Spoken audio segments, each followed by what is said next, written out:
तो hello friends, welcome back to my channel. और friend, आज के वीडियो सीरीज के अंदर हम डिस्कस करने वाले हैं कपलिंग को और उसके टाइप्स को। इससे पहले सेक्शन में हम लोगों ने कोहेजन को डिस्कस किया और उसके टाइप्स को डिस्कस किया।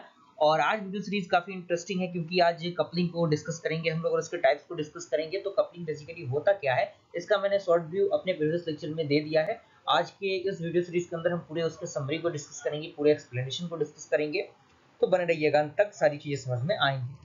पहला पॉइंट कह रहा है कि coupling is the measure of degree of independence between modules, यानी जो भी डिग्री होता है इंडिपेंडेंस का मॉड्यूल के बीच में, उसको मेजर करने में कपलिंग का काफी महत्वपूर्ण योगदान होता है।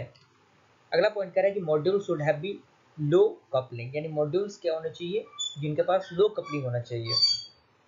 अगला पॉइंट कह रहा है कि loose coupling makes it possible to understand one class without reading others and change one class without affect others and it too improves the maintainability।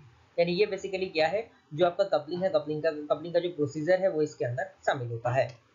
Type of coupling की हम बात करें तो कपलिंग बेसिकली 6 प्रकार के होते हैं, जिसमें सबसे पहला आपका आता है कंटेंट कपलिंग, सेकंड आपका आता है कॉमन कपलिंग, थर्ड आपका आता है एक्सटर्नल कपलिंग, उसके बाद आपका आता है कंट्रोल कपलिंग, देन उसके बाद फिफ्थ आता है आपका स्टैम्प कपलिंग, देन सिक्स्थ आपका आता है डेटा कपलिंग। अब कंटेंट कपलिंग क्या होता है, सारे कपलिंग को हम डिस्कस करेंगे एक एक करके और उसके एग्जांपल को भी देखेंगे। तो सबसे पहले आपका आता है डेटा कपलिंग। तो डेटा कपलिंग में सबसे पहला पॉइंट कह रहा है कि in this type of coupling two modules interact by exchanging और passing data as a parameter. यानी इस प्रकार के कपलिंग में जो दो मॉड्यूल्स होते हैं वो इंटरेक्ट होते हैं किससे, चेंजिंग द और passing the data as a parameter, यानी पैरामीटर के अकॉर्डिंग वो चेंज होते हैं।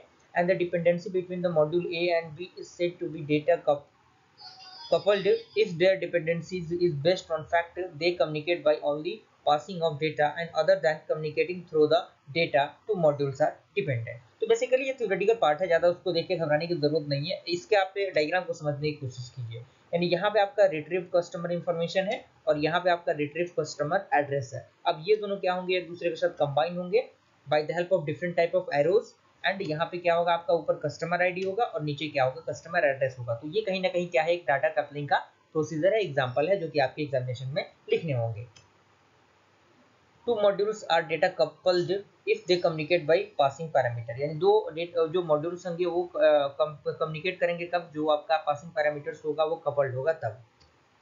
And it is good because maintenance is easier and good design and high cohesion and weak coupling. यानी ये गुड इसलिए है क्योंकि इसका मेंटेनेंस इजी होता है, ये गुड डिजाइन होता है और इसके पास हाई कोहेशन होता है और वीक कपलिंग होता है, इसीलिए ये बेस्ट होता है। अगला आपका है स्टैम्प कपलिंग। तो स्टैम्प कपलिंग में पहला पॉइंट कह रहा है कि the two modules are stamp coupled if they communicate via pass data structure. यानी टू मॉड्यूल्स जो होंगे वो स्टैम्प कपल कब होंगे, जब ये क्या होंगे, कम्युनिकेट करेंगे एक पास डेटा स्ट्रक्चर से, जो क्या होगा, which contains more information than necessary for modules to perform their function. यानी फंक्शन को परफॉर्म करने के लिए उसके पास जो नेसेसरी इन्फॉर्मेशन होगा वो थोड़े से ज्यादा रहेंगे, उसके अकॉर्डिंग ही काम करेगा। यहाँ पे एग्जांपल दिया गया है, एक डायग्राम के अकॉर्डिंग आप समझिए। पहला आपका है प्रोड्यूस रिपोर्ट कार्ड। यहाँ पे एक स्टूडेंट के रिपोर्ट कार्ड के अकॉर्डिंग सारी चीजें बताई गई हैं। यहाँ पे कैलकुलेट सीजीपीए दिया गया है और इस साइड आपका प्रिंट रिपोर्ट कार्ड दिया गया है। अब ये प्रोसीजर किस तरीके से काम करेगा, ये एक दूसरे के साथ कनेक्ट होंगे और यहाँ पे आपका क्या होगा, स्टूडेंट रिकॉर्ड होगा जो इधर आपका प्रोड्यूस द रिपोर्ट कार्ड की तरफ आएगा और यहाँ से कैलकुलेट सीजीपीए क्या होगा, यहाँ पे आपका सीजीपीए होगा। उसके बाद फिर इधर से आएगा, ये यहाँ पे आएगा और यहाँ पे ये दोनों पॉइंट्स आपके आ जाएंगे, जिसमें आपका सीजीपीए हो जाएगा और इधर आपका स्टूडेंट रिकॉर्ड हो जाएगा। तो ये बेसिकली क्या है, स्टैम्प कपलिंग का एग्जांपल है। Here the student record contain name, address, SSN, outside activities, medical information, etc. in addition to the academic performance information। यानी यहाँ पे हम इन सारी चीजों को ऐड कर सकते हैं स्टूडेंट के रिकॉर्ड के अंदर। ऐसा नहीं कि केवल सीजीपीए ही होगा, उसका एड्रेस, उसके एक्टिविटीज, मेडिकल इन्फॉर्मेशन, सारी चीजों को हम ऐड कर सकते हैं उसके अंदर। वाई इट इज बैड, यानी ये बैड क्यों होता है, जो आपका ये प्रोसीजर होता है कपलिंग का वो बैड क्यों होता है। तो इसमें पहला पॉइंट कह रहा है कि it affect understanding because it not clear without reading entire modules and which finds और रिकॉर्ड्स आर एक्सेस्ड और चेंज। यानी ये मतलब इसलिए होता है क्योंकि इसमें समझना काफी मुश्किल हो जाता है, चीजों को क्लियरली करना और उसको जो आपका एक्सेस करना, चेंज करना रिकॉर्ड को, वो थोड़ा सा मुश्किल हो जाता है, इसीलिए ये बैड होता है। सेकंड आपका कह रहा है कि not reusable and other product have to be use the same higher level data structure. यानी ये रीयूजेबल नहीं होता।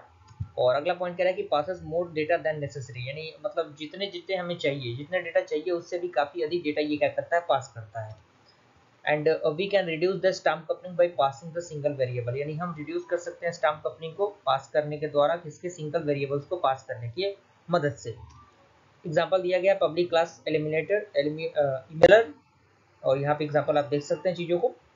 अगला आपका है कंट्रोल कपलिंग। कंट्रोल कपलिंग क्या होता है, तो इसमें पहला पॉइंट कह रहा है कि two modules are control coupled if they communicate using at least one control flow, यानी कंट्रोल फ्लैग, यानी जो मॉड्यूल्स होंगे वो कंट्रोल कपल्ड होंगे कब, जब उसके पास जो कम्युनिकेट होगा वो यूज होगा कम से कम एक कंट्रोल फ्लैग से।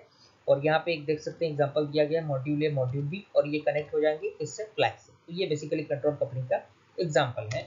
और यहाँ पे एग्जांपल एक और है, कह रहा है कि when one class must perform operation in a fixed order but the order is control else where the class में क्लास। क्लियर।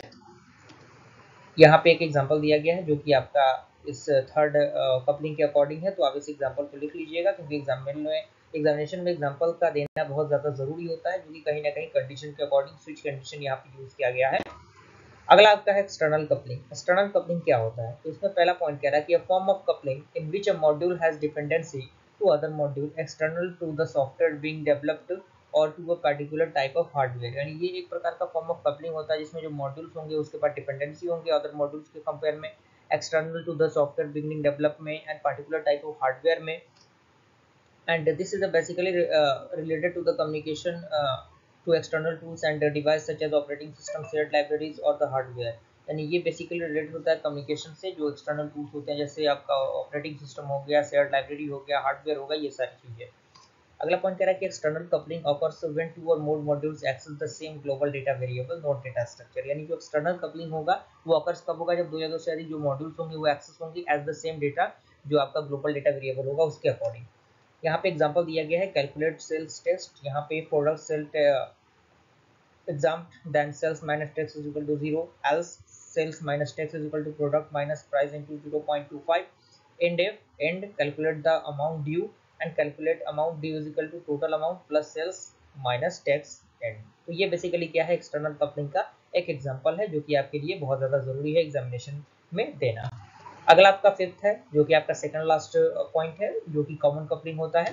तो इसमें कह रहा है कि when multiple modules have read and write access to the same global data structure it is called as the common order of global coupling, यानी जब multiple जो मॉड्यूल्स होंगे उनके पास अगर रीड और राइट एक्सेस होगा कुछ डेटा के लिए जो कि ग्लोबल डेटा के लिए, उसी को हम क्या कहेंगे, कॉमन और ग्लोबल डेटा कपलिंग कहेंगे।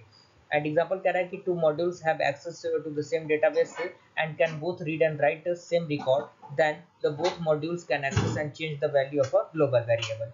Clear? Using a poor design choice because क्योंकि ये difficult to use होता है, यानी इसको दोबारा use करना मुश्किल होता है। सेकंड कह रहा है कि resulting the code is unreadable, must read entire module to understand। Third आपका कह रहा है कि difficult to determine all the modules that affect a data element। Last आपका है कंटेंट कपलिंग। कंटेंट कपलिंग क्या होता है, पहला पॉइंट कह रहा है कि two modules are content coupled if one modules direct refers to the content of other, यानी अगर एक मॉड्यूल जो होता है वो डायरेक्ट कपल्ड है दूसरे को, तो वो कहीं ना कहीं कंटेंट जो आपका कपलिंग होगा वो काम करेगा।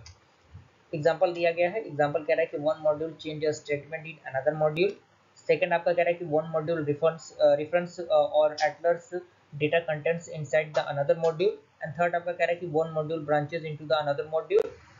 तो यहाँ तक पूरा प्रोसेस आपको समझ में आ गया होगा। आज की वीडियो सीरीज के अंदर हमने कपलिंग को डिस्कस किया, कपलिंग के पूरे प्रकार को डिस्कस किया, और अगले वीडियो सीरीज के अंदर हम कपलिंग और कोहेजन के बीच का डिफरेंस डिस्कस कर लेंगे, सारी चीजें क्लियर हो जाएंगी। और अगर वीडियो पसंद है वीडियो को लाइक जरूर कीजिएगा फ्रेंड्स। जल्दी मिलते हैं इंटरेस्टिंग वीडियो के साथ, तब तक के लिए थैंक यू।